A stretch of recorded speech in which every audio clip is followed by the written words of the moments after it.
I'm Michael Johns, the director of the Mustard Seed Counseling Services Incorporated. And this is my wife, Jeanie Johns, who's our co-director.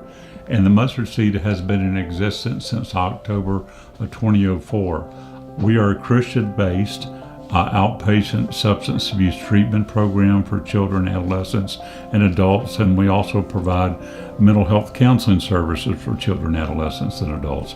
We provide multiple services here in the Mountain District, including not only addictions and substance abuse counseling and treatment, but also, as I mentioned, mental health counseling, anger management services, and healing. Also, my wife, Jeanie, leads a employee assistance program for area businesses here in the Mountain District, and here in Habersham County and actually beyond, we're the only DUI intervention program for this area, providing services for people that have DUIs and multiple DUIs to help them get their license back. We are staffed by 14 clinicians, 3 of us full-time, the rest part-time, and we are in the process of having dreams come forth about building some Christian-based intensive outpatient treatment programs, both in Stevens and also Habersham County. We have 2 offices in Toccoa, 1 in Clayton in Rabun County, and 3 offices here in Habersham County. We both received a vision when I was a counselor at Georgia Baptist Medical Center on their co-occurring disorder psychiatric unit, and to come up here to build a Christian Family Recovery Center. Mm-hmm. And little by little, our Lord has been putting the pieces together. I'm the one who introduced you to the area. Yes, and actually Jeannie's the one that introduced me to the area. At that time, the only thing I knew about the area is I liked camping here, and also Jeannie had one friend up here. But the Lord has been opening up the resources ever since. That's when we were dating. Exactly. And then shortly after a couple of years, we were able to hire our first clinician, Kim Blackburn, and he helped us out with building the DUI intervention program here in association with Gary Black of Black's DUI Risk Reduction School.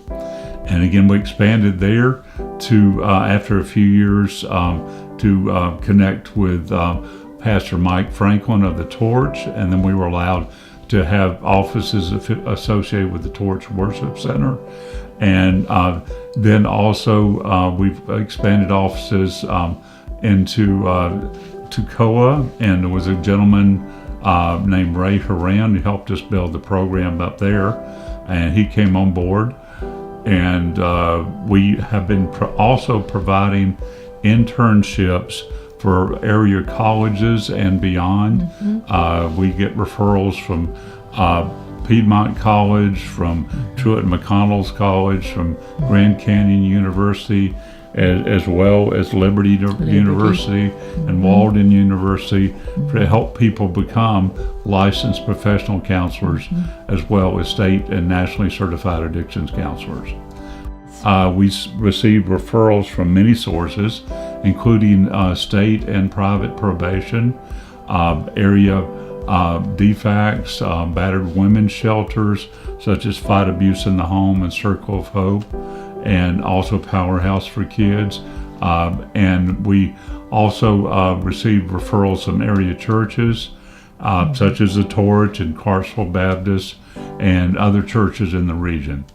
We have the desire to grow to become 2 intensive outpatient treatment programs here in the region, and then over time, as these 2 programs grow, we want to build a Christian Family Recovery Center for the entire area, so that we can provide multiple services to hundreds of clients and their family members here in the area. Yes. And we are as well going to be, the dream is to provide art therapy, and also recreational therapy, music therapy, and also hopefully dance therapy over time.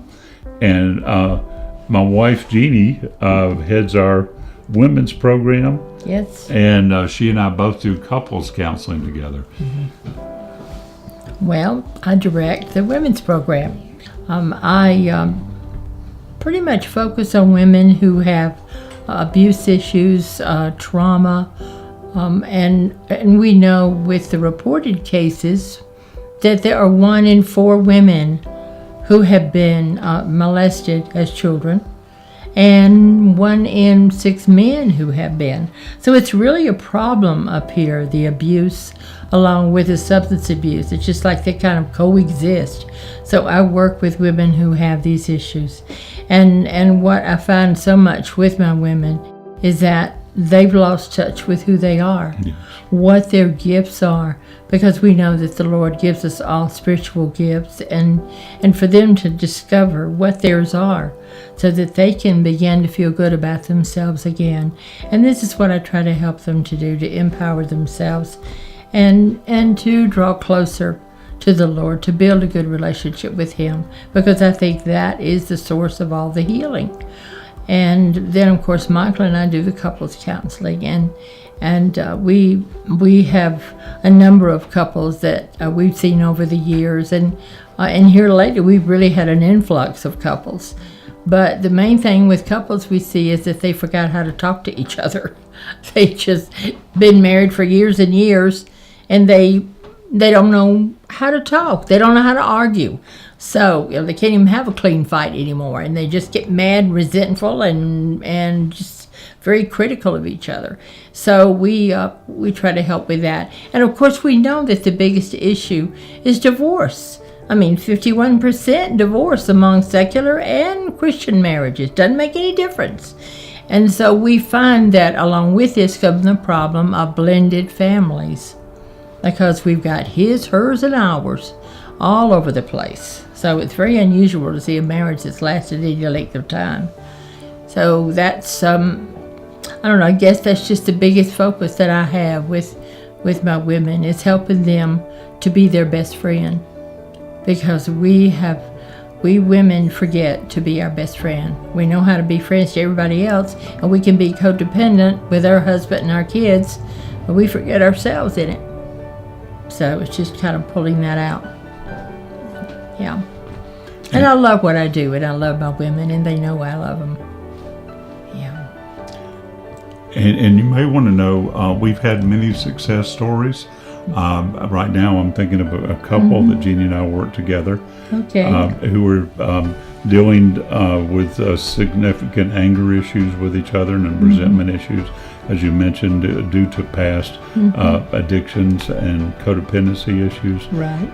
And this couple actually not only received counseling from us, and they are now stable enough in their relationship and their recovery that they're both leaders here in the Mountain District, aiding in the healing of others. And both of them are directing programs doing that. Yes. So, yes. And also another couple that we've worked with, I'm aware, one of them is a graduate level student working to become a clinician, and the other one has become a successful businessman, and actually is a minister within his church. Yes, yes. Well, and along that line, I'm thinking of a couple of the women.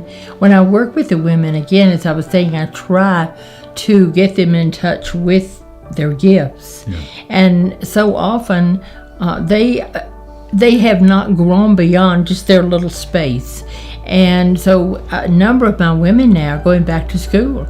I've had one who has completed her PhD, and I have another one who has finished her master's, and she's going to be going on for her PhD. And a number of them are in college now studying for their degrees. And so I really encourage that for them, because that's what I ask them. You know, it's kind of like the question, what do you want to be when you grow up? You may be 45, but you never discovered what you want to be. And to get them to look at that, to explore that with themselves. And it's really wonderful to see how they just open up, just like a little butterfly, you know, and they spread their wings and off they go into the sunset. It's really beautiful to see. This region has a really lack of services. I mean, it's like we have like one psychiatrist for the 100,000 people here in this whole mountain district. And that's part of the reason we're here, is to provide these services to so many people that are in need. Of the 100,000 people here in this mountain district, probably at least 10,000 of them have, addictions and mental health issues, and maybe even more. And at any one time, each of these people with addictions issues are affecting at least 6 other people in their lives. So if you really look at it, over half of the mountain district is really being affected by alcohol and drugs and mental health issues. So the needs here, and we have unfortunately all types of drugs in the area. All types of intense opiates and all type methamphetamine, marijuana, of course, and all designer drugs. Some club drugs here. It's just, it's rampant, unfortunately. And the law enforcement does do their best, and they do a good, effective job, but it's impossible to control all the drug flow that comes into this region. So unfortunately, it's as it is in many rural communities of this country. We are serving many underprivileged people, indigent people, people that are low income, also moderate, some high income people as well. But it's people that have developed, unfortunately, addictions and mental health issues, largely due to the trauma that's happened in their lives. A lot of people aren't aware that if you'll look, for example, at the ACE study that was done by the CDC in Kaiser Permanente, which is the longest health study in the nation. If you've had 2 trauma episodes in your lifetime, that greatly increases, like up to 75-80%, your chances of getting mental health and or addiction and other serious health problems. And there's multiple areas of trauma here. We unfortunately have, as Jeannie's mentioned, trauma issues, women being abused, but also children being abused. Yes. Also child trafficking is going on in this rural areas, many other rural areas, and throughout our country. And also, of course, along with the drug abuse, it involves many areas of various types of abuse. So we also, particularly pornography. Yeah, and we also do some pre-trial diversion for people that come to see us when they've had legal charges to avoid going to jail and or prison. That's what we do for some of our clients as well. And part of what we also do for the Mountain District is, for some of our clients, we actually represent them in court. Yes. So that we can, testify on their behalf that they are receiving services that are helping their healing, Right. which benefits them in court. Actually, I just did that last week for a gentleman that I'm seeing for parenting counseling, which is another service that we provide too. Here in this region, we are blessed with the fact that people that need those kinds of services know about the mustard seed. However, we, of course, are wanting to be marketed beyond. But as I mentioned, probation pretty well knows about the mustard seed, and what the Board of Pardons and Parole does as well, and also the battered women's shelters in the area know about us, as well as DFACS. But also people can check out our website, which is www.mustardseedcounseling.org, or call the main office at 706-894-1371. And we do interconnect with area and regional residential programs as well, because again, we offer outpatient services, and hopefully soon intensive outpatient services, so we can meet everybody's needs. So those that we, because everybody that comes to the mustard seed is either has had an evaluation or assessment, or we do an in-house evaluation and assessment, and we determine as to what their level of need is. and we make sure they get the proper care. A large part of our dream is to build a Christian Family Recovery Center to aid in the healing of even more people and even more families. A lot of people are just not aware that so many people do well when they're actually in treatment, because treatment does work. Counseling does work if you stay with it. But if you send the people that are in treatment back to the same family system without aiding in the healing of that family, the odds of the relapse are just astronomically increased. So you also have to aid in that healing of that family. Yep. I mean, so many people are addressing the client needs, but we're not always addressing the aftercare needs and those family needs, which really addiction is a family disease. Mental health issues are family conditions, and they do need to be addressed, in conjunction with the family. So that's what we do. That's the reason we work with not only adults and teens, but also children as well. As you may be aware, we have been donated by that wonderful building that needs remodeling by J.C. Irby, and we are hoping for $50,000 to aid in the refurbishing of that building and remodeling of that building, and also to aid in providing furniture for that building so we can build an intensive outpatient treatment program in that. And then also we need in Stevens County, we also going to need furniture as we work in conjunction with Salvation Army in Stevens County to do the intensive outpatient treatment program there. And also we have the dream of working with the Torch and other Christian churches in the area, the Torch Worship Center, to build that Christian Family Recovery Center, which would mean we need even more resources and also need more clinicians. And a lot of our clinicians, as I mentioned earlier, are only with us due to our financial resources right now, only part-time. We only have 3 full-time clinicians.